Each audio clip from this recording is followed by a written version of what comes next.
What about this for a transfer window? It's Hal here with you from the Sheffield United way. It is deadline day. At the time of doing this video, the transfer deadline, it's still technically alive. The window hasn't slammed shut, and it doesn't close. It slams shut. But what we know from today, we understand no key players will leave Sheffield United today. I mean, you might have your Jake Eastwoods. But what we've been really focusing on is your ILIMAN Ndiaye, your Sander Bergers. But the club will reject approaches. This is the news. Now, of course, this is football. Anything can happen in football. And hey, if what we've released today as a statement is wrong, I'll leave the country.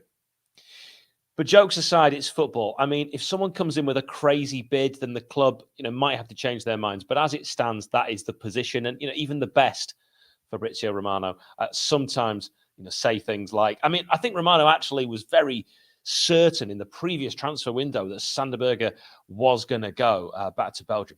That didn't happen. So here we go. Also, it is believed substantial offers have been received for both ILIMAN Ndiaye and Sander Berge.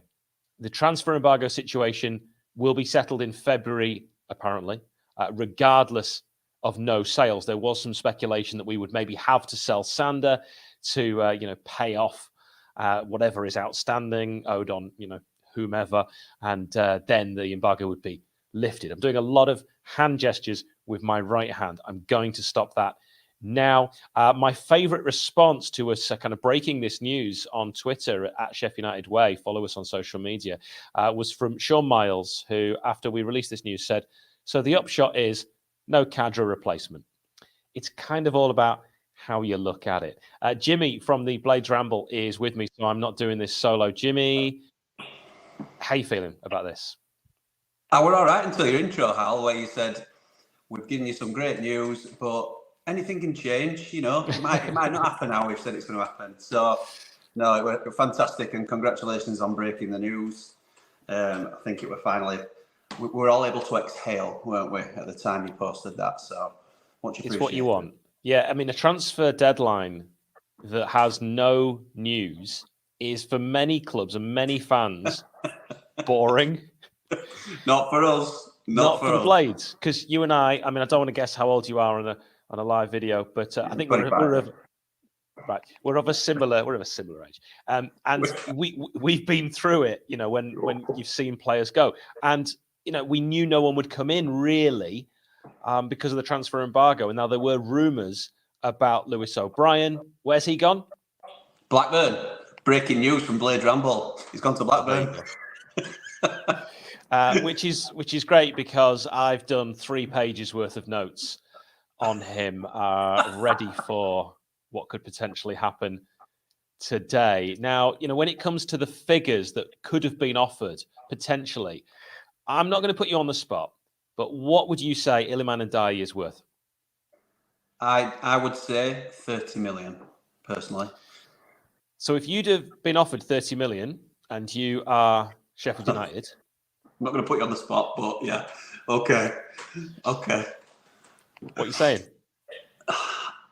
I'd like to say thanks, but no thanks.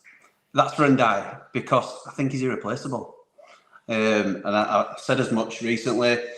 Sander, different kettle of fish. I think there was a price for Sander. He's not been as consistent. We know he's a quality player, but he's very inconsistent, if nothing else, and quite frustrating at times to watch. So I think if we'd have got around 20 million for Sander, I think we'd all just about braced ourselves and prepared ourselves to lose him, particularly if O'Brien was going to come in as a sweetener to sort of make sure we had that extra body in to replace. But I don't think you can sell ILIMAN. And people have been talking about it being another Fjordhoff and Dean situation. Way off the mark for me, but if they'd have both gone, we'd have been in the same ballpark, really. It's a similar situation. So, yeah. Really interesting. Well, what if I told you that some of the whispers and some of the people on the social medias and your S2 forums have been speculating as to what the figures might have been that we've been offered, and you've basically said both of them. Right. Okay. And the club have held firm and have rejected any even discussions. Sometimes you hear this so-and-so are preparing a bid. I don't really know what that means. You're either bidding or you're not. I don't want to get into that because in the old days, you'd call that sort of thing tapping up if you think, oh, maybe so and so is available. We'll just try and find out through their agent. I'm not saying anyone's done that, and I'm sure they haven't. But that's it's the way that reads, isn't it? So and so's preparing a bid because they think absolutely a chance of. It's weird. Absolutely, and you've got to think as well. We've also seen recently players go on strike because they wanted to move. Casado a couple of days ago saying Brighton let me go. Obviously the Anthony Gordon one, and the one thing you have to say about our two, they've certainly not kicked up a fuss.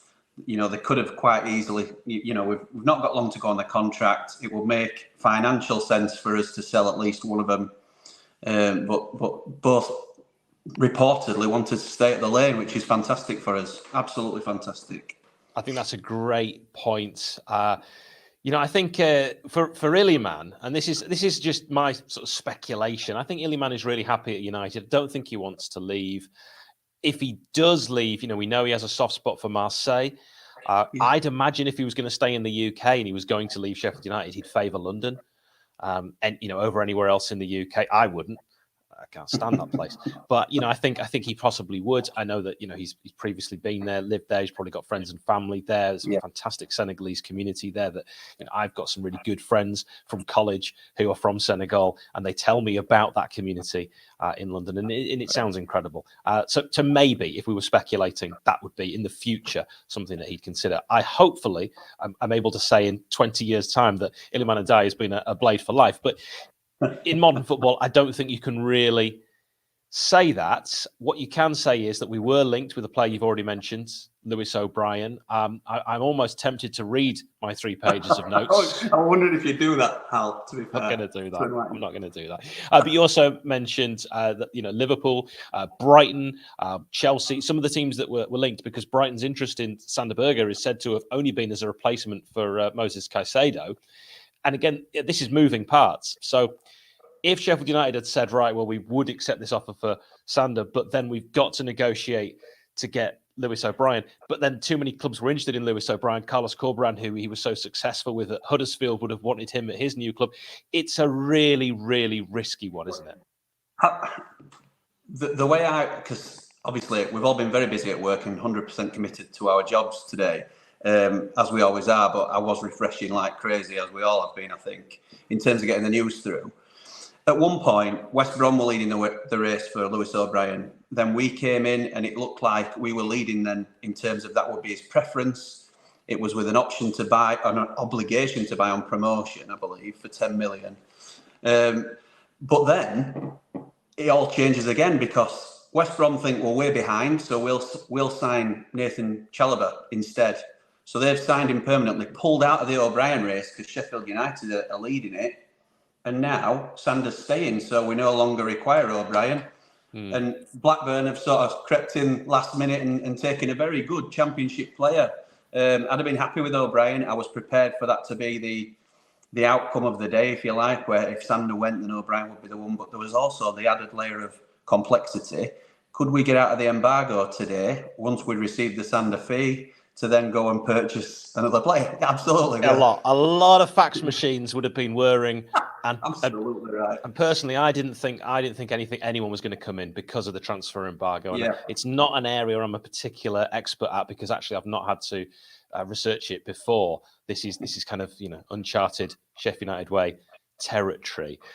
So I won't go through the mountains of notes that I wrote about Sander, but I will ask you this question. Do you believe Sander, one of the reasons he wants to stay at United is because he's still got a point to prove? Yes. Yeah, good question. He certainly has in terms of consistency. We've seen it in flashes, but I think finding that level of consistency, and he hasn't really had a great run at being fully fit in the first team. I think I'll give him that benefit of the doubt. If he's playing further forward for the second half of the season and he's fully fit, then we're a much stronger side with Sander Berge in it if he can find that form. I think he has got a point to prove.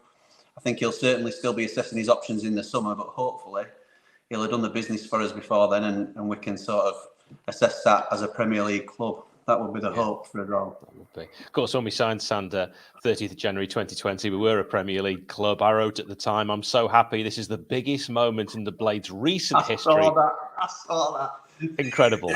I mean, I said it would have huge implications for all future transfers. In world football terms, Sheffield United have arrived. Our rate of progress as a club is phenomenal. I obviously thought there was only one way. I'm the eternal optimist.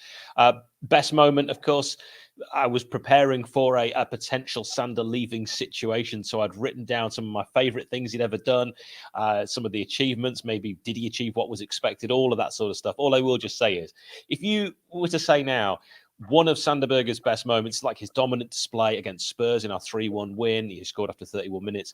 Another dominant midfield display when he just bullied Swansea at home on the 19th of February 2022, our 4-0 win. But crazily, I asked a few people, and they all said the same thing. And I wouldn't believe this. Crystal Palace being serenaded. What is that all about? If you told us after his debut, that would still be... That'd be the peak of his Sheffield United career. That's not right, is it? And that's not my opinion, but that is what a lot of people... Hey, pop it in the comments. Where do you think Sander, best moment would be? Where does it rank? Unbelievable. I think Sander's got a big part to play at the end of the season. Now, for those that don't know, Jimmy's actually done a bit of scouting. So you know your stuff when it comes to assessing a player. I think we all as fans like to think we can watch a player for 10 minutes and go, yep, spotted him. I know a player. Do you have any kind of replacements in mind when you think about these kind of players? I'm not going to put you on the spot, Jimmy, but do you have any replacements in mind for Sander Berge, a Norwegian international for a current Championship club? Because you've been watching Gainsborough Trinity, haven't you? So you might have... Absolutely, yeah. Always find a gem lower down somewhere. If anyone's asking about the Cypriot third division, I was watching some interesting stuff last night. I'm ready. We're spreading it out. We're spreading those eyes across the globe now. So... No, there's loads of good players, and I think if we're gonna, I couldn't particularly name you one off the top of my head if I'm being honest. I think I liked our strategy last season, or the first season in the Premier League, where we were looking at the cream of the Championship. Because if worst comes to the worst, best comes to the best and we're promoted, but the worst then follows in terms of we struggle. If you are going to be relegated from the Premier League, you'd like a fantastic, bulletproof Championship squad, and I think that's where Sander's always been the subject of speculation, because he's certainly not a Championship player. He's seen as a bit of a superstar in the Championship, and rightly so for his quality, but he's a level up where he's not someone that you can sort of easily keep in the Championship. He's not an upper tier player or between leagues player, if you like. So I think that's our next natural step. When we bought him, like you said, Hal, we were looking at potentially Europe. It sounds daft to say now, second in the Championship, but that was the gap we were trying to bridge. Yeah, that's right. So, in terms of a ready-made replacement, I'm not entirely sure. I don't think there is anybody that fits that role. Obviously, we're looking at O'Brien, but he's not a like-for-like replacement. I think he's more of a fleck replacement, if you like. Hey, listen, if you want to know all his stats, I've got him in front of me.